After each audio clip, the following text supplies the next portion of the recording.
Assalamualaikum warahmatullahi wabarakatuh. Simak videonya sampai selesai, semoga bermanfaat. Amin ya rabbal alamin.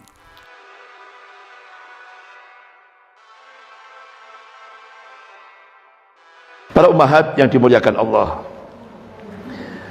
ini sudah pernah saya sampaikan masalah Serikat Islam sama Budi Utomo, nggak perlu diulang ya, nggak perlu diulang, langsung aja sampai akhirnya kejadian bagaimana organisasi Budi Utomo melecehkan Rasulullah, itu kan sudah pernah saya sampaikan. Nah ini ibu-ibu yang dimuliakan Allah, Bapak A.R. Baswedan, kakeknya Anies Baswedan, Kiai Haji Agus Salim, diminta oleh Bung Karno untuk melakukan lobi-lobi kepada pemimpin-pemimpin Arab. Alhamdulillah Allah mudahkan perjalanannya, walaupun ini kalau bahasa kita setor nyowo, dampaknya mati, bisa mati nih, karena Indonesia saat itu sedang dijajah. Alhamdulillah beliau bisa lepas dari Indonesia kemudian terbang ke Timur Tengah. Tidak tahu dulu pakai kapal laut palingnya, ya kan? Mungkin 2 orang ini. Alhamdulillah Allah mudahkan perjalanan beliau untuk melakukan lobby-lobby terhadap pemimpin-pemimpin Arab. Akhirnya yang pertama kali memberikan dukungan kemerdekaan Republik Indonesia 1 tahun sebelum Indonesia merdeka, yaitu 1944, yaitu Syekh Muhammad Amin Al-Husaini, Mufti Palestina. Ini yang pertama kali memberikan dukungan kemerdekaan Republik Indonesia. Sebelahnya ada Muhammad Ali Thohir ini. Kalau yang sebelah-sebelahnya ini diplomat dari Indonesia, sedang mengucapkan jazakallah khair, terima kasih atas dukungan pertama kali. Ini Muhammad Ali Thohir ini saudagar Palestina. Semua hartanya di Bank Al Arabia diserahkan untuk perjuangan sampai Indonesia merdeka. Luar biasa. Artinya apa? 2 orang ini artinya Indonesia hutang budi kepada Palestina. Ini. Kemudian yang kedua Imam Hasan Al-Banna rahimahullah, dari Mesir, ulama dari Mesir, pemimpin Ikhwanul Muslimin. Ini yang kedua yang memberikan dukungan yang kedua sebelum tahun 1944. Akhirnya Soekarno setelah jadi presiden tahun 1962 langsung resmi memberikan ucapan sebagai kepala negara. Selama kemerdekaan bangsa Palestina belum diserahkan pada orang-orang Palestina, maka selama itulah bangsa Indonesia berdiri menantang penjajahan Israel. Soekarno 1962. Artinya apa? Indonesia wajib berada di garda terdepan untuk membantu Palestina. Ini. Sampai akhirnya ibu-ibu yang dimuliakan Allah, dimasukkan di alinea pertama konstitusi Indonesia, preambul atau pembukaan Undang-Undang 45, atau dulu sebelumnya namanya Piagam Jakarta. Alinea pertama, kemerdekaan adalah hak segala bangsa. Ini masalah Palestina dimasukkan di alinea pertama, kemerdekaan adalah hak segala bangsa. Oleh sebab itu segala macam bentuk penjajahan di atas dunia harus dihapuskan karena tidak sesuai dengan peri kemanusiaan dan peri keadilan. Ditaruh di alinea pertama. Dari sini siapapun presiden Indonesia ke depan wajib membantu Palestina, karena itu konstitusi Indonesia. Itu ibu-ibu. Masya Allah. Akhirnya Pak A.R. Baswedan, Pak Kiai Agus Salim langsung lobby-lobby terhadap pemimpin-pemimpin seluruh dunia Arab. Di Indonesia dimunculkan Arabian Press Broadcasting, kantor berita yang namanya Arabian Press Broadcasting, kantor berita Islam di Indonesia yang disebut APB. Siapa promotornya? Yang sebelahnya Pak Karno ini namanya Asad Shihab. Terus kemudian Bung Karno, sebelahnya lagi Muhammad Al-Habsyi. Kemudian yang pojok itu Ustadz Dia Shihab. Termasuk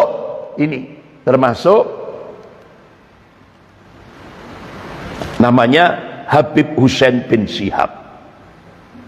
Jadi Habib Hussein bin Syihab itu abahnya Habib Rizik Syihab. Ini pejuang. Jadi tadi Pak Air Baswedan dan sebagainya. Jadi ibu-ibu sudah jelas kan bagaimana pejuang-pejuang kemerdekaan itu orang Arab berada di garda terdepan.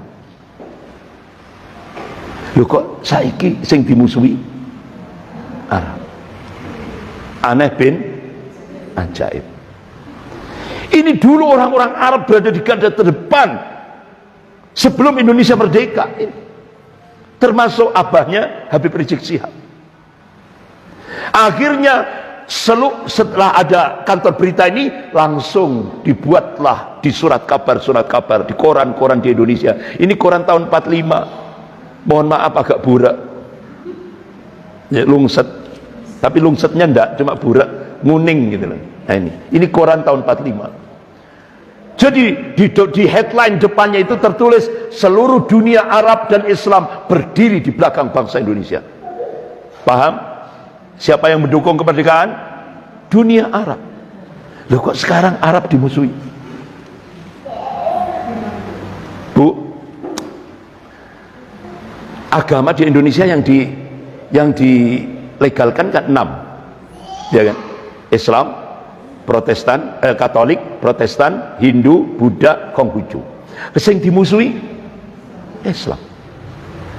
Gubernur se-Indonesia ini kan 34 provinsi.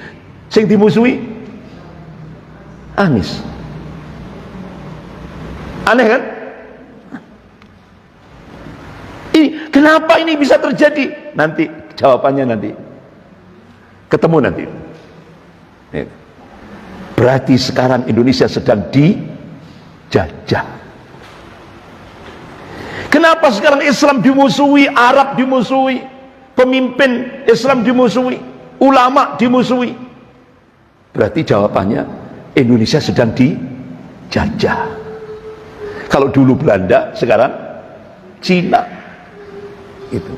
Itu jawabannya. Karena kita buka sejarah. Nah, coba ibu-ibu, akhirnya Presiden Soekarno mengucapkan jazakallah khair, terima kasih pada seluruh pemimpin dunia Arab. Bu, tolong dipelototi, ada ndak Cina? Orang eneng, Bu. Wah, memang mancung kabeh. Ya kan? Hidung mancung kabeh semua. Coba Arab semua. Inilah sejarah yang tidak bisa dihapus. Pertanyaannya, apakah ini ditulis dalam buku sejarah yang dibaca anak-anak kita sekarang? Tidak ada, Bu. Inilah jahatnya penjajah seperti itu. Ditutup, itu namanya gerakan nativisasi. Jadi meminggirkan peran sejarah Islam. Ditutup. Makanya kewajiban ibu-ibu menerangkan pada anak-anak kita sendiri. Luruskan sejarah itu. Ini. Nah, ibu-ibu yang dimuliakan Allah, sampai akhirnya tahun 1948 Soekarno pidato di Semarang. Ini pidatonya saya bacakan. Kita kini sudah merdeka. Tentu kita harus bersyukur kepada Allah Tuhan yang Maha Esa. Kita juga harus berterima kasih kepada seluruh rakyat yang sudah berjuang untuk kemerdekaan. Karena ada warga keturunan yang juga ikut berjuang membantu perjuangan. Kita juga harus berterima kasih kepada warga keturunan Cina, Tionghoa ini. Kita juga harus berterima kasih kepada warga keturunan India. Tetapi kita jangan berterima kasih kepada warga keturunan Arab. Karena mereka sudah menjadi bagian dari keluarga besar bangsa kita sejak ratusan tahun yang lalu. Ini pidatonya Soekarno. Jadi kalau kepada wong Arab ora usah terima kasih. Karena apa? Wong Arab sing ning Indonesia itu sudah menjadi bagian dari bangsa Indonesia sejak ratusan tahun yang lalu. Dari Hadramaut, dari Yaman, dari Mekah, ya kan? Nah itu. Jelas, Bu? Makanya langsung Soekarno mengeluarkan PP nomor 10. Khusus warga Cina itu harus punya 2 kewarganegaraan. 1 warga negara Indonesia dan 1 warga negara Cina. Sampai hari ini. Khusus untuk Cina itu namanya harus 2. Contoh, yang punya BCA Itu nama Cinanya Lim Xilong, ya kan? Nama Indonesianya Antoni Salim. Dan itu semuanya seperti itu, ya kan? Tapi untuk orang Arab nggak perlu 2 warga negara, ya kan? Nggak perlu kan? Kan ibu nggak punya nggak punya paspor Yaman, paspor Saudi, ya kan? Cukup paspor Bangil Indonesia. Jadi seperti itu. Jadi inilah makanya orang Cina di Indonesia tidak mau menjadi bangsa Indonesia, tapi dia baru mau cukup jadi warga negara, tapi tidak mau menjadi bangsa Indonesia. Tapi kalau orang Arab sejak ratusan yang lalu sudah menjadi bagian bangsa Indonesia. Ini sejarah.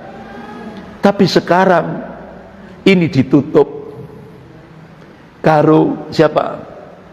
Imad yang begal nasab ini. Begal nasab yang sekarang lagi rame itu. Jadi mau sweeping. Astagfirullah. Ibu-ibu yang dimuliakan Allah. Nah,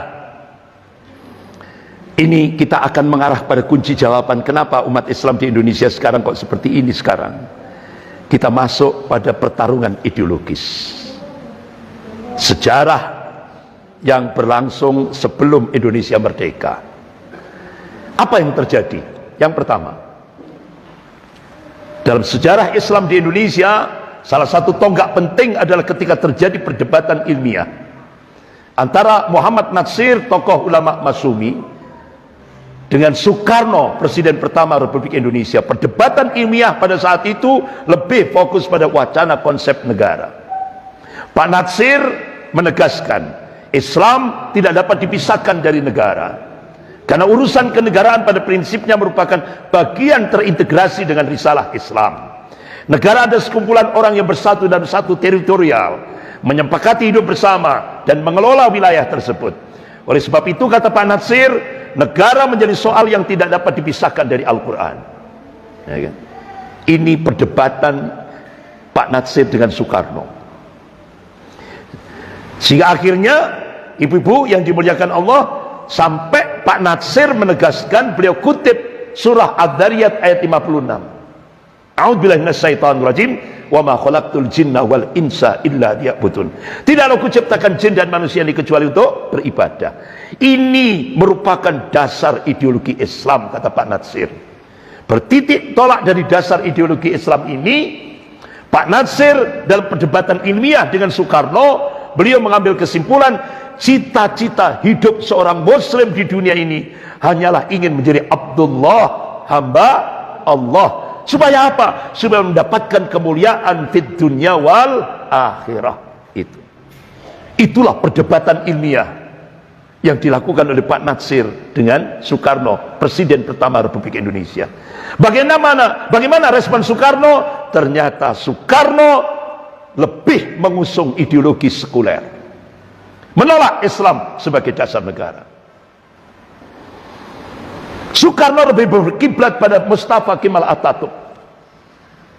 Padahal ini manusia yang diadab, dilaknat oleh Allah setelah Fir'aun.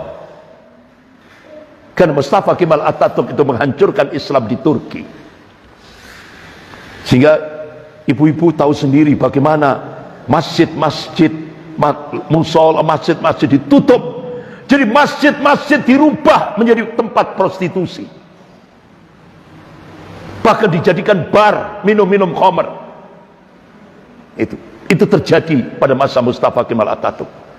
Bahkan Mustafa Kemal Atatürk memerintahkan tentara dan polisinya untuk menangkapi muslimah-muslimah yang menggunakan penutup atau jilbab. Disuruh lepas jilbabnya, diperintahkan polisi dan tentaranya. Bahkan pada saat itu adzan di Turki tidak boleh pakai bahasa Arab, harus pakai bahasa Turki. Inilah yang terjadi sampai akhirnya kekhalifahan Islam dihancurkan oleh Mustafa Kemal Atatürk. Sehingga akhirnya apa yang terjadi, ibu-ibu? Akhirnya Mustafa Kemal Atatürk diadab oleh Allah Jadi dia kena sakit yang paling itu sakitnya itu sak dunia ini cuma dia saja. Jadi kalau kena angin, dia berteriak histeris, sampai akhirnya dia minta tidak berada di istana karena jeritanya itu luar biasa. Sampai akhirnya dia minta di lautan, di Selat Bosporus itu, kalau dari anuan Turki itu ada Selat Bosporus, dia berteriak sekeras-kerasnya sampai akhirnya tinggal tulang belulang, baru mati, disiksa, ya, diadab oleh Allah. Sampai akhirnya begitu mati, mayatnya dikuburkan. Apa yang terjadi? Dan itu dilihat oleh para ulama, orang Islam lihat terpental dari bawah, itu terpental, terlempar. Jadi bumi menolak. Itu bukan khayal, nyata. Sehingga akhirnya pemerintah Turki mendatangkan batuan onik seberat 44 ton, digergaji tengahnya. Nah, mayatnya Mustafa Kemal Atatürk ditaruh di batuan onik itu, kemudian ditaruh di situ, kemudian di semen. Makanya mayatnya tidak menyentuh tanah. Nolak, bumi ini nolak, diadab, dilaknat oleh Allah. Ternyata ini dijadikan rujukan untuk membangun Indonesia. Kalau dulu Pak Karno, sekarang anaknya. Nah, habis anaknya nabok nyirih tangan pakai petugas Pak Mukidi. Berlanjut, sejarah berulang. Nah, para umahat yang dimuliakan Allah, jadi Indonesia dipaksa menggunakan ideologi dan sistem sekuler sejak lahirnya. Dipaksa. Ini yang terjadi. Dipaksa menggunakan ideologi dan sistem sekuler sejak lahirnya sampai sekarang. Apalagi sekarang Indonesia dicengkeram oleh Cina. Yang dulu sudah pernah saya sampaikan, tidak perlu diulang lagi. Bagaimana realitasnya kehidupan sekuler di Indonesia? Tata sosialnya kita diarahkan pada individualistik, budayanya budaya hedonis, masa bodoh terhadap aturan syariat. Akhirnya sekarang kehidupan seluruh di Indonesia, budaya syirik dikembangkan lagi, dibangkit-bangkitkan lagi, ya kan? Kalangan mudanya disibukkan dengan game online, kalangan dewasanya disibukkan dengan judi online, ya kan? Kalangan orang tuanya disibukkan dengan pinjaman online, dirusak. Jadi budayanya hedonis. Bahkan coba kalau kita bandingkan dengan Singapura, Singapura itu negara kafir. Kalau ada orang ikut judi online, langsung kena denda 5.000 US dollar dan penjara 1 tahun. Kalau di Malaysia, orang judi online kena denda 3.000 ringgit, penjara 1 tahun. Di Indonesia, orang judi online dibantu oleh pemerintah dengan bantuan sosial. Berarti pemerintah mewajibkan rakyatnya untuk judi. Astagfirullah. Inilah budaya hedonis. Nyata. Bahkan sekarang pemerintah nyiapkan kondom gratis untuk anak-anak SMP dan SMA. Resmi ditandatangani oleh presiden. Jadi pemerintah menyiapkan alat kontrasepsi untuk anak-anak SMP dan SMA.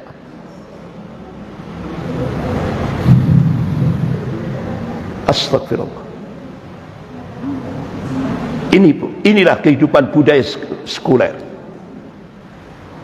Kemudian bagaimana pendidikannya? Pendidikannya materialistik. Ini kehidupan sekuler.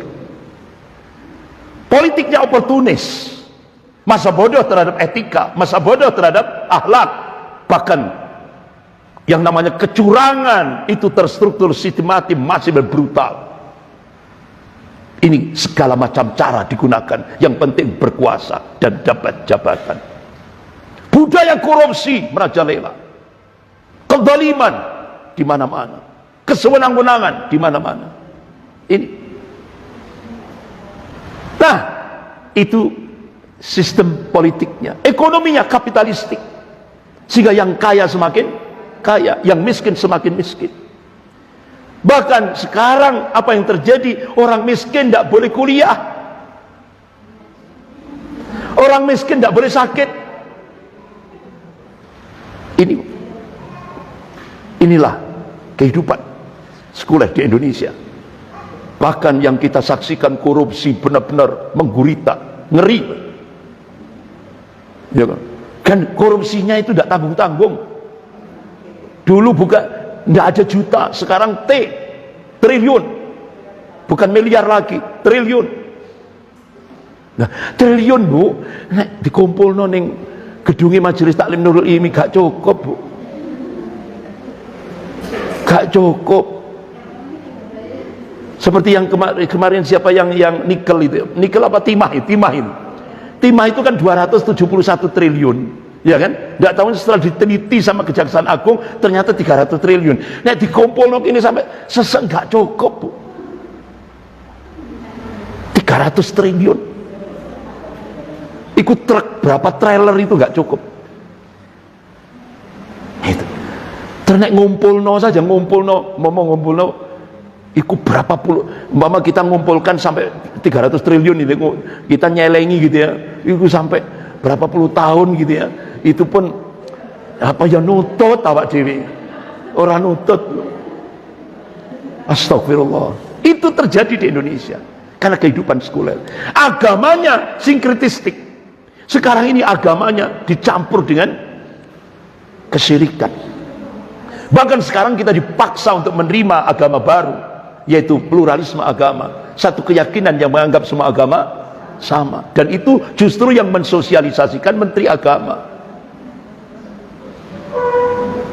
Dirusak. Jadi Indonesia ini dirusak lewat agama dan lewat pendidikan ini, untuk menjadikan Indonesia sebagai sebuah negara sekuler. Nah ibu-ibu, nggak usah saya teruskan tambah sumpah. Kita balik lagi ke laptop. Ada 4 peristiwa besar dalam sejarah perjuangan politik Islam di Indonesia yang bisa kita ambil pelajaran. Yang pertama, terjadinya perdebatan sengit dalam Badan Penyelidik Usaha Persiapan Kemerdekaan Indonesia antara wakil umat Islam melawan wakil kelompok nasionalis sekuler tentang rumusan dasar negara setelah Indonesia merdeka. Apa untuk setelah Indonesia merdeka? Kronologisnya bagaimana? Ini kronologisnya. Ibu-ibu, ini kronologisnya. Jadi ternyata pada tanggal 29 April 1945 pemerintah militer Jepang membentuk Dokuritsu Sumbi Sosakai, atau kalau di bahasa Indonesia kan Badan Penyelidik Usaha-Usaha Persiapan Kemerdekaan. Itu dibentuk oleh pemerintah militer Jepang tanggal 29 April 1945. Masa sidangnya kapan? Mulai tanggal 29 Mei sampai 1 Juni 1945. Dilanjutkan 10 sampai 16 Juli 1945. Nah, musyawarah Badan Penyelidik Usaha Persiapan Kemerdekaan itu dipimpin oleh Bapak Rajiman Widyodiningrat. Diikuti oleh 60 anggota. Dari mana saja? Golongan Islam, wakil-wakil dari kerajaan dan kesultanan, kemudian kaum pergerakan, kelompok pamong praja, golongan minoritas, keturunan Eropa, keturunan Arab, keturunan Cina, kemudian anggota istimewa dari pemerintah militer Jepang ini sebagai observer peninjau. Nah, ketika terjadi perdebatan sengit dan tajam, apa kalau bahasa kita sampai gebrak-gebrak meja gitu. Jadi ketika perdebatan itu sengit sampai tajam, itu Bapak Kiai Haji Ahmad Sanusi dari Perserikatan Ulama ngajak peserta sidang untuk berdoa. Nah itu, untuk berdoa. Siapa yang mimpin? Itu pimpinan pusat Muhammadiyah yang ketiga, Bapak Ki Bagus Hadikusumo. Itu yang mimpin doa. Alhamdulillah, kemarin beberapa minggu kemarin saya diundang di Jogja, disuruh ngisi pengajian Sabtu pagi. Biasanya kan di mana-mana Ahad pagi, kalau sana Sabtu pagi, itu sudah bertahun-tahun itu. Nah, di ranting Muhammadiyah Nitian Nah, itu Jogja, namanya Masjid Muthahirin. Begitu saya masuk ruangan, ternyata itu masjidnya pimpinan pusat Muhammadiyah, yaitu Bapak Dr. Muhammad Busro Muqaddas. Tapi waktu itu beliau tidak ada, gitu ya. Waktu itu takmirnya saja. Tidak tahunya dalam pengajian Sabtu pagi ranting, pengajian ranting itu kan jamaahnya full satu masjid itu. Masjidnya di atas, di tepi jalan raya. Nah, saya diduetkan dengan cucunya Pak Ki Bagus Hadikusumo. Cucunya, namanya Pak Afnan Hadikusumo. Nah, saya waktu itu kan disapa sama beliau, Ustaz, selama ini saya nonton ketemu Ustaz itu di YouTube tok, gitu. Alhamdulillah sekarang bisa ketemu darat, gitu ya. Alhamdulillah. Jadi selama ini ternyata beliau lihat di YouTube, lihat saya di YouTube, gitu. Nah, makanya saya diundang untuk duet. Nah, setelah selesai, saya diberitahu oleh takmirnya, Ustaz, Pak Afnan Hadikusumo ini akan dijadikan wali kota Jogja periode ini. Alhamdulillah beliau sudah dapat dukungan dari berbagai parpol. Bahkan pimpinan pusat Muhammadiyah Profesor Haidar Nasir sudah menyetujui Pak Afnan Hadikusumo, cucunya pimpinan pusat Muhammadiyah ini.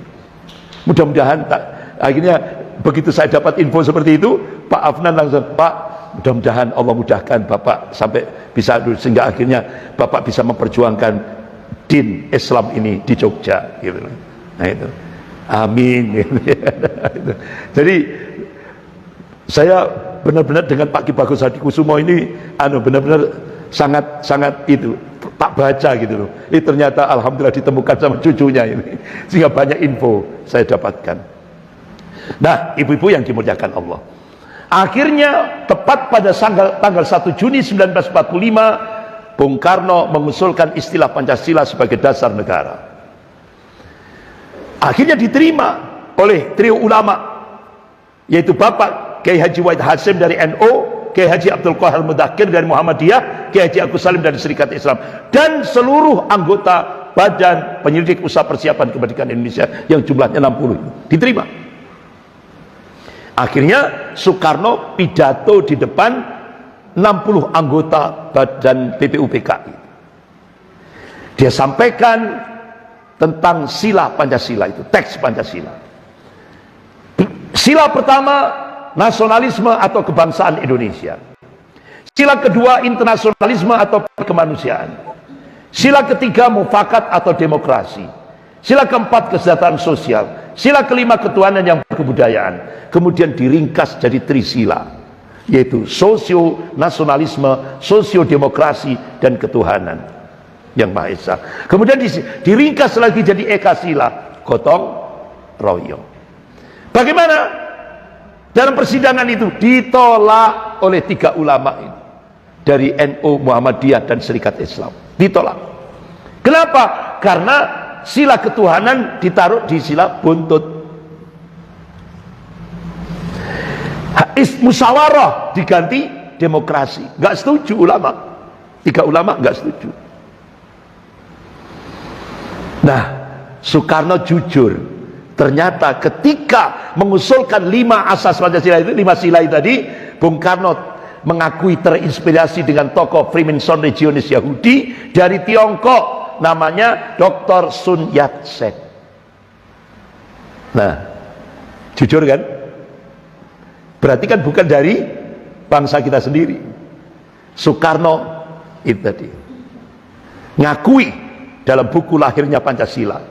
Bung Karno mengakui dia ketika mengusulkan 5 sila atau 5 asas itu terpengaruh dengan salah satu tokoh Freemason. Freemason ini kan organisasi Zionis Yahudi, tapi dari salah seorang tokoh Freemason dari Tiongkok, namanya Dr. Sun Yat-sen. Ini jujur Soekarno.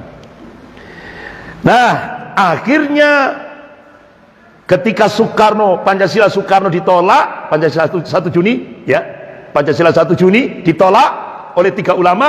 Akhirnya 3 ulama ini diminta untuk menulis atau menulis tentang dasar konstitusi Indonesia, sehingga akhirnya kesimpulannya Pancasila itu ijtihad ulama. 3 ini,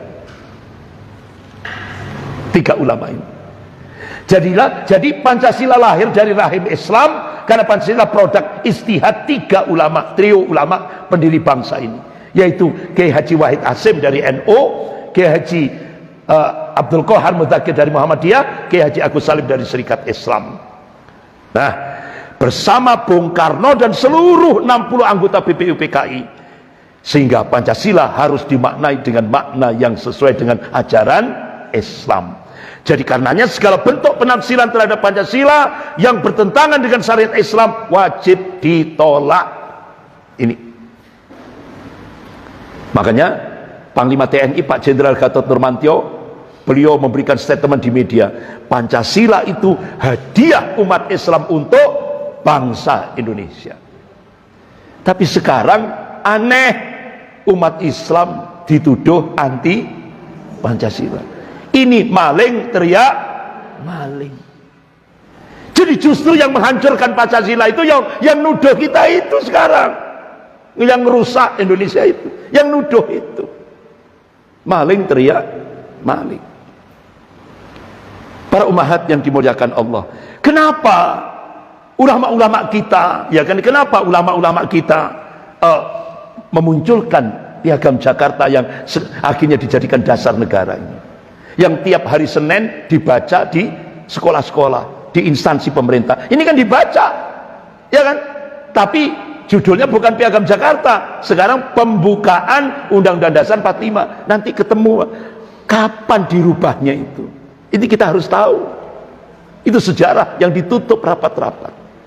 Jadi kenapa tiga ulama tadi dari Muhammadiyah, NU, Serikat Islam memberi nama Piagam Jakarta? Itu ittibak kepada Rasulullah SAW. Tujuannya untuk mutabaah kepada Rasulullah SAW. Dalilnya sudah jelas, Allah ingatkan dalam surah Al-Imran ayat 31 itu. A'udzubillahi minasyaitonir rajim. Qul in kuntum tuhibbunallaha fattabi'uni yuhibbukumullah wa yaghfir lakum dzunubakum wallahu ghafurur rahim. Katakanlah, jika kalian benar-benar cinta kepada Allah, Allah perintahkan fattabi'uni. Kita disuruh untuk ittibak kepada Rasulnya. Kalau itu kita kerjakan, baru Allah berjanji, yuhibbukumullah, Allah akan mencintai kita. Wa yaghfir lakum dzunubakum, Allah akan mengampuni dosa-dosa kita. Wallahu ghafurur rahim, dan Allah Maha Pengampun lagi Maha Penyayang. Nah, akhirnya alhamdulillah dibentuklah tim 9 dari 60 tadi. Sudah selesai perdebatannya, sudah selesai, mengerucut Piagam Jakarta. Akhirnya dibentuk tim 9. Ini tim 9. Ada Soekarno, Hatta. Ini orang-orangnya. Ada Maramis, Kiai Abdul Qahar Mudzakkir, Kiai Wahid Hasyim, Muhammad Yamin, Mr. Ahmad Subarjo, Kiai Haji Agus Salim, Abu Kusno Cokrosuyoso.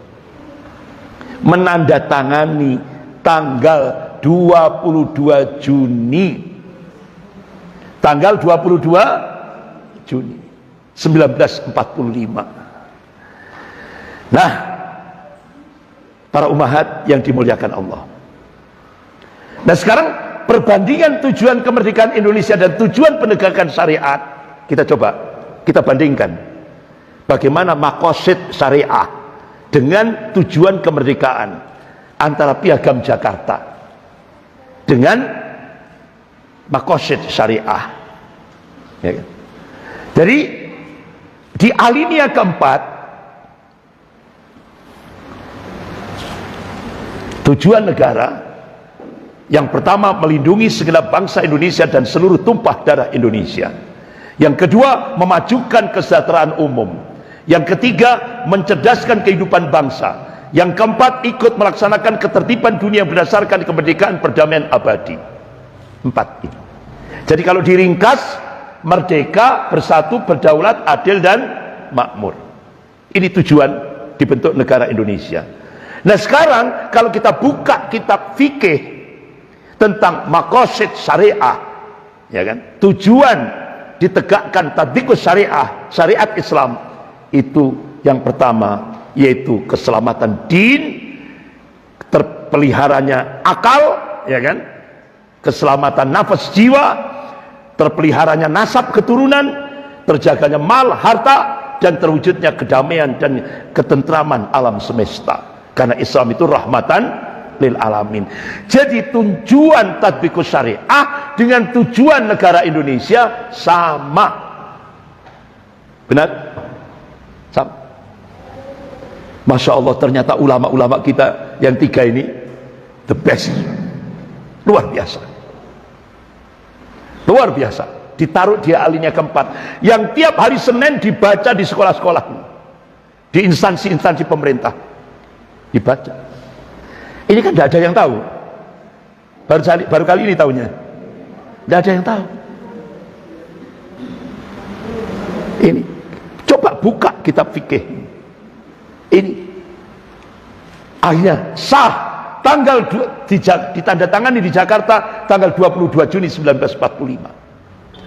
Konstitusi negara Indonesia. Nah, Piagam Jakarta. Nah sekarang bagaimana kronologisnya kok bisa berubah?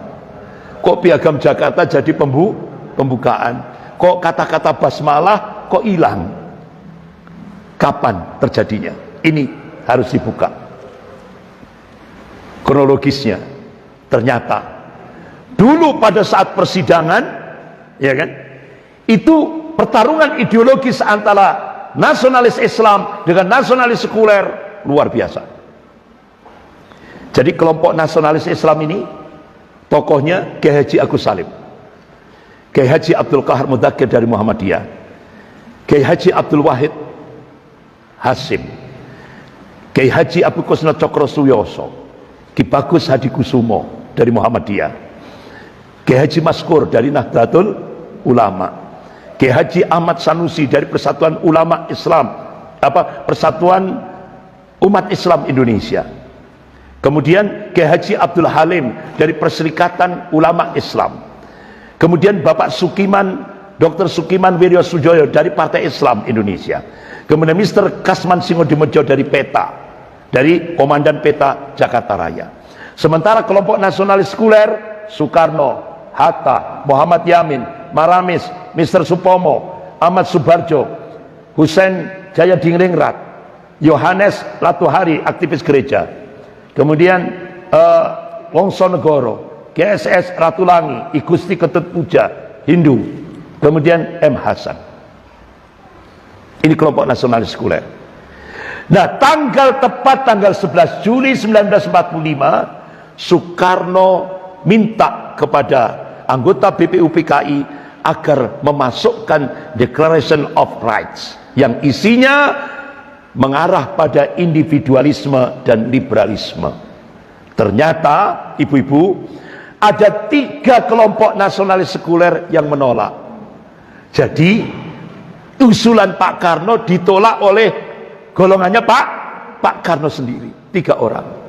Nah saat itulah Masya Allah ibu-ibu, Bapak Kiai Haji Agus Salim akhirnya mengusulkan apa yang termaktub di dalam surah Asy-Syura ayat 38, wa amruhum syura bainahum.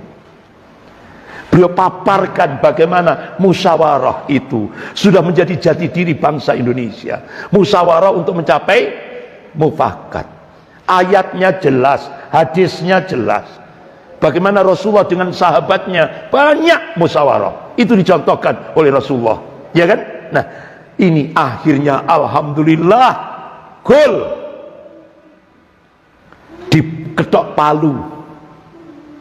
Akhirnya masuk sila keempat, usulan dari Kiai Haji Agus Salim. Apa? Kerakyatan yang dipimpin oleh hikmah kebijaksanaan dalam permusyawaratan perwakilan. Itu perjuangan Islam. Gak ada Barat, itu gak ada ini. Musyawarah untuk mencapai mufakat. Nah, ibu-ibu, akhirnya sudah sepakat 22 Juni. Tidak tahunya ada persidangan lagi tanggal 14 Juli. Apa? Disinilah terjadi pengkhianatan itu terjadi sebelum Indonesia merdeka. Apa kira-kira ibu-ibu? Ternyata setelah 22 Juni 45 semua menyepakati agreement, gentleman agreement, yaitu Piagam Jakarta. Ternyata tanggal 14 Juli 1945 sidang BPUPKI menerima preambul rumusan panitia 9 dengan nama pembukaan. Jadi Piagam Jakarta dihapus. Astagfirullah. Ini pengkhianatan kelompok nasionalis sekuler. Nah ini dihapus Piagam Jakarta supaya nanti dalam jangka panjang anak-anak kita generasi Islam sudah tidak lagi apa pembukaan urusan ini kan sama Rasulullah, kan tidak ada. Kalau Piagam Jakarta ada. Kalau kita anak-anak kita generasi Islam buka kitab Sirah Nabawiyah ketika Rasulullah menegakkan daulah di Madinah, Piagam Madinah. Nah kalau di Indonesia Piagam Jakarta. Itu sudah dihapus supaya generasi Islam ke depan sudah tidak lagi meyakini itu adalah ittiba kepada Rasulullah. Hilang. Pengkhianatan pertama. Baru tahu ini? Baru tahu ini, Bu? Nah, kemudian ibu-ibu, alinea pertama dan sampai alinea ketiga itu diawali dengan Bismillahirrahmanirrahim. Itu kalangan nasionalis sekuler minta dihapus. Dengan nama Allah yang Maha Pengasih lagi Maha Penyayang, dihapus. Tanggal 14 Juli 1945. Kemudian alinea keempat dengan nama Allah yang Maha Pengasih lagi Maha Penyayang diminta dihapus. Ini keputusan sepihak yang dilakukan oleh kelompok nasionalis sekuler. Dulu bapaknya, sekarang anaknya. Anaknya diteruskan Mukidi. Ini. Nah, akhirnya ibu-ibu yang dimuliakan Allah, tepat tanggal 9 Agustus Soekarno-Hatta menghadap Panglima Militer Jepang se-Asia Selatan di Saigon, yaitu Jenderal Besar Terauchi, untuk menerima keputusan pembentukan BPUPKI yang sering disebut dengan Dokuritsu Sumbe Inkai, yaitu persiapan panitia persiapan kemerdekaan, beranggotakan 21 orang. Sebagai Soekarno sebagai ketuanya dan Hatta sebagai wakilnya. Nah, ibu-ibu, tidak tahunya setelah 9 Agustus ini kan mau 17, ya kan? Ya Allah, itu kan sudah disepakati. Jadi teks Piagam Jakarta itu akan dibacakan oleh Soekarno di lapangan Ikada. Jadi teks itu sudah siap, ya kan? Tidak tahunya, ya Allah, terjadi pengkhianatan. Malam 17 Agustus Soekarno pada saat itu tanggal 15 itu Jepang nyerah kepada sekutu. Karena apa? Karena Nagasaki, Hiroshima dibom. Akhirnya 15 Agustus Jepang nyerah. Nah, 16 Agustus Soekarno-Hatta diculik oleh 4 pemuda. Siapa 4 pemuda itu? Yaitu Soekarni, Wikana, DN, Aidit, dan Khairul Saleh. Coba 80 km kok tiba-tiba 16 malam 17 Pak Ahmad Subarjo, orangnya Soekarno, loh kok tiba-tiba jemput Soekarno-Hatta dari Rengas Dengklok, langsung dari perjalanan dari Rengas Dengklok ke Jakarta, bukan ke tempatnya yang bersejarah, tapi ke tempatnya opsir Jepang, Laksamana Maeda. Sampai jam 3 dini hari. Malam 17 Soekarno, Hatta, Subarjo, ya, Soekarno akhirnya nulis teks proklamasi. Padahal teks proklamasi yang sudah disepakati oleh tim 9 itu, yang sudah ditandatangani resmi, itu ditaruh di rumahnya Bung Hatta. Jadi dari rumahnya Laksamana Maeda itu kalau jalan itu cuma 2 menit. Kenapa itu yang nggak diambil? Tapi tulisan Soekarno, ini tulisannya Soekarno, proklamasi kami bangsa Indonesia dengan ini menyatakan kemerdekaan Indonesia. Hal-hal yang mengenai dicoret sampai 2 kali, pemindahan kekuasaan dan lain-lain, diusahakan dicoret, diselenggarakan dengan cara sesama dan dalam tempo yang sesingkat-singkatnya. Jakarta 17 Agustus 05, ini tahun Jepang, wakil-wakil bangsa Indonesia. Nah, akhirnya ibu-ibu, Soekarno memerintahkan Pak Sayuti Melik untuk ngetik coretan-coretan Bung Karno tadi ini, diketik ulang dengan mesin tik pinjam di Laksamana Medan. Di situ didampingi oleh wartawan pemuda Aceh namanya BM Dia. Akhirnya ditandatangani Soekarno Hatta. Nah, setelah itu yang tulisan tangannya Soekarno diremes, dibuang di tong sampah rumahnya Laksamana Medan. Nah, sama BM Dia diambil. Ini sejarah. Kalau bahasa kita sejarah pengkhianatan. Bukti. Padahal Soekarno sejak awal kita harus agreement, kita harus benar-benar sesuai dengan kesepakatan bersama. Hasil musyawarah kita junjung tinggi. Tidak tahunya pada saat deadline nulis sendiri tanpa disepakati tim 9 yang sudah berjuang sejak awal. Ini terjadi pengkhianatan. Alhamdulillah yang aslinya diketemukan oleh ini orangnya, pemuda Aceh. Ini loh pengkhianatan kelompok nasionalis sekuler, sehingga piagam Jakarta tidak jadi dibacakan. Dibacakan di Jalan Pegangsaan Timur nomor 56 Jakarta, tapi ditulis di dalam buku sejarah, dibacakan di rumahnya Soekarno, Jalan Pegangsaan Timur 56. Itu salah. Itu rumahnya Pak Faraj Marta, wong Arab. Ini bapaknya Pak Yusuf Marta. Nah, kemarin 2 minggu yang lalu ketemu saya dengan beliau satu meja ketika diundang pernikahan putrinya Pak Yusuf Basalamah. Saya diundang ketemu beliau satu meja, saya diawi-awi gini sama Pak Yusuf Marta, karena dulu ketika beliau menikahkan putrinya saya diundang ke Jakarta, bahkan bertemu dengan Kiai Ma'ruf Amin ketika masih jadi ketua MUI gitu. Bahkan saya bersama Pak Habib Ahmad Zaini Al-Kaf itu. Jadi ketemu lagi 2 minggu yang lalu di Hotel Merkur Malang. Saya banyak tahu betul dari beliau. Iku mayabahku Ustaz. Dihibahkan yang Pak Karno untuk pembacaan teks, tapi malam itu Bung Karno rada ngreges. Akhirnya abahnya itu ngasih madu Yaman. Akhirnya Soekarno besoknya sehat. Alhamdulillah sehat. Dikasih madu Yaman. Itu sejarah disampaikan oleh ini anaknya ini. Itu. Jadi berjasa betul wong Arab ini. Dan saya ini sing dimusuhi, sing dipuji-puji Cina.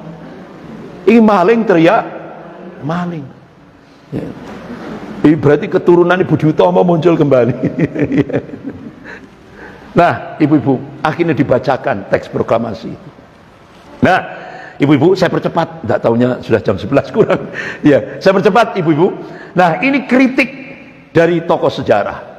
Kata beliau, tidak banyak di antara generasi muda di Indonesia yang mengetahui bahwa sebenarnya ada problem mendasar di sekitar peristiwa proklamasi Republik Indonesia. Beliau adalah tokoh sejarah Kiai Haji Firdaus AN. Ini orang, kalau orang Orde Lama Pak paham siapa beliau. Ini pakar sejarah. Jadi kata beliau, yang menyingkap terjadinya pengkhianatan terhadap Islam yang dilakukan oleh kelompok nasionalis sekuler, yaitu menjelang kemerdekaan, saat kemerdekaan, dan setelah kemerdekaan malam harinya. Jadi umat Islam dikhianati 3 kali. Menjelang kemerdekaan, saat kemerdekaan, dan pasca kemerdekaan. Sekarang diteruskan anaknya. Pancasila dirubah lagi ke 1 Juni. Akhirnya sekarang sudah dihapus lagi, sudah tidak ada lagi Pancasila, yang ada Trisila Ekasila. Sudah tidak ada lagi ketuhanan yang Maha Esa, diganti lagi sesuai dengan bapaknya, ketuhanan yang berkebudayaan. Habis. Dan ini apa yang saya sampaikan tidak masuk koran. Rakyat nggak banyak tahu. Sehingga ibu-ibu, menurut Kiai Haji Firdaus, teks proklamasi seperti tersebut di atas itu melanggar konsensus nasional atau kesepakatan bersama yang telah disepakati tanggal 22 Juni itu dikhianati oleh Soekarno. Gitu. Yang ditetapkan tanggal 22 Juni itu teks Piagam Jakarta harus dijadikan sebagai teks proklamasi atau deklarasi kemerdekaan Indonesia, ternyata dikhianati oleh Soekarno, kelompok nasionalis sekuler. Bahkan Bung Hatta waktu itu menceritakan dalam bukunya Sekitar Proklamasi halaman 49, jadi malam tanggal 16 Agustus itu kata Bung Hatta, tidak ada seorang pun yang menyimpan teks 22 Juni itu, teks Piagam Jakarta itu. Padahal ya, kata Pak Kiai Haji Firdaus AN ini, itu disimpan di rumahnya Bung Hatta. Jadi kalau dari rumahnya Laksamana Maida itu kalau jalan cuma 2 menit. Kok angelmen sih ngambil yang itu, kok akhirnya bikin sendiri, ya kan? Yang bisa disepakati sudah tinggal baca, ini hasil konsensus nasional itu. Nah, itu melanggar kaidah-kaidah sejarah, kata Kiai Haji Firdaus. Mengapa? Ya kan? Mengapa mereka tidak mengambil teks yang resmi yang ada di rumah Bung Hatta Jalan Diponegoro, jaraknya cukup dekat, nggak sampai 2 menit perjalanan, gitu loh. Mengapa mereka bisa ke rumah Mayor Jenderal Nishimura, penguasa Jepang yang telah menyerah, tapi ngambil yang paling penting kok enggak bisa? Itu pertanyaannya. Inilah pengkhianatan. Jadi teks proklamasi itu bukan hanya ditandatangani 2 orang, tetapi harus ditandatangani resminya harus 9 orang, karena itu sudah ketetapan BPUPKI. Ternyata pengkhianatan terjadi. Nah, ibu-ibu, ternyata pengkhianatan muncul lagi setelah merdeka. Malam hari setelah merdeka, ternyata Soekarno ini nambah tanggal 18 Agustus tiba-tiba dalam rapat panitia persiapan kemerdekaan, Soekarno nambah 6 orang, termasuk Pak Kasman Singodimedjo ditunduk beberapa saat sebelum rapat, jadi dadaan. Nah, sehingga menjadi 27 orang. Akhirnya rapat dadaan panitia persiapan kemerdekaan ini menggunakan bahan-bahan yang sudah disiapkan rancangannya oleh sidang musyawarah BPUPKI. Nah, Pak Muhammad Hasan ditugaskan oleh Soekarno, disaksikan Bung Hatta untuk melobi pimpinan pusat Muhammadiyah Pak Ki Bagus Hadi Kusumo untuk mencoret 7 kata. Nah, usai lobby, ya kan, Pak Hasan sama Pak Kasman Singodimedjo itu dipimpin oleh Soekarno, Pak rapat dibuka, Hatta membacakan dokumen. Nah, dari situlah ibu-ibu jadi gentleman agreement, keputusan musyawarah bersama 22 Juni, keputusan musyawarah sidang BPUPKI 14 Juli 45 kembali dicampakkan oleh Soekarno lewat panitia persiapan kemerdekaan. Dikhianati. Jadi inilah pengkhianatan.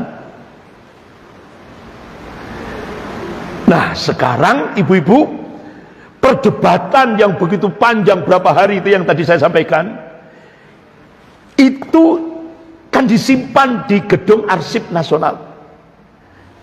Jadi rekaman perdebatan, notulen, itu semua ditaruh di Gedung Arsip Nasional. Ternyata arsip-arsip dari tokoh-tokoh Islam itu sekarang hilang, dihilangkan oleh Bude. Jadi yang ada cuma punyaan orang-orang sekuler. di Gedung Arsip Nasional. Ini sekarang, Bu. Tapi alhamdulillah, wa makarallah wallahu khairul makirin. Mereka membuat makar, tapi Allah balas makar mereka, dan Allah sebaik-baik membuat makar. Alhamdulillah, Habib Rizik Syihab punya duplikatnya. Karena beliau waktu itu ngambil tesis judulnya Pancasila di Malaysia sampai lulus. Jadi duplikatnya beliau masih ada. Jahat kan kelompok nasionalis sekuler ini. Sampai sekarang pertarungan itu masih berlangsung. Nah, ibu-ibu, akhirnya Laksamana Meida diwawancarai oleh wartawan Tempo, namanya Seiko Ogawa, orang Jepang. Orang Jepang mewawancarai orang Jepang. Jadi wartawan Tempo waktu itu orang Jepang, namanya Seiko Ogawa, wartawan Tempo. Ini tahun 45 loh, bukan sekarang loh ya, tahun 45 ini. Akhirnya ditanyai Laksamana Meida, apakah pada saat itu betul ada ultimatum dari umat Kristen dari Indonesia bagian timur? Apa jawaban Laksamana Meida? Hatta adalah kawan saya, tetapi saya tidak pernah mengantar orang untuk mencoret 7 kata dalam piagam Jakarta kepadanya. Berarti itulah pengkhianatan yang ketiga. Inilah sejarah. Sampai akhirnya Profesor Yusril Eza Mahendra terbang ke Jepang. Kan istrinya sekarang orang Jepang ya kan, terbang ke Jepang, datang ke rumahnya Laksamana Meida, tidak tahunya orangnya sudah meninggal. Akhirnya Yusril tanya kepada ajudannya, apakah dulu, dan ajudan itu kan senantiasa dekat ya kan, apakah dulu ada orang Indonesia bagian timur ultimatum kalau 7 kata tidak dihapus dalam piagam Jakarta umat Kristiannya akan lepas? Apakah betul? No, jawabannya. Berarti wartawan Tempo benar. Jadi ini pengkhianatan yang ketiga. Nah, sekarang pengkhianatan yang keempat yang lakukan Bude sama Pak D. Astagfirullah. Nggak tahunya jam 11. Insya Allah ini lebih panas lagi bulan depan. Bulan depan kita masih buka sejarah, buka sejarah, ya kan? Insya Allah lebih panas lagi bulan depan ini. Tetap. Jadi anunya part 2 ya kan, part kedua refleksi aja kan, anu kan istilahnya, kita masih anuan kemerdekaan gitu aja. Jadi part kedua kita buka sejarah itu, karena dengan dokumen-dokumen apa yang saya sampaikan ini tidak pernah ditulis ya, apa yang saya sampaikan tidak pernah ditulis dalam buku sejarah, dan ini alhamdulillah disimpan oleh Habib Rizik Syihab. Alhamdulillah. Saya kira gitu. Kita untuk pertanyaan dipending dulu, ya kan? Demikianlah kita dengarkan bersama-sama, semoga bermanfaat. Amin ya rabbal alamin. Sekian video kali ini. Wassalamualaikum warahmatullahi wabarakatuh.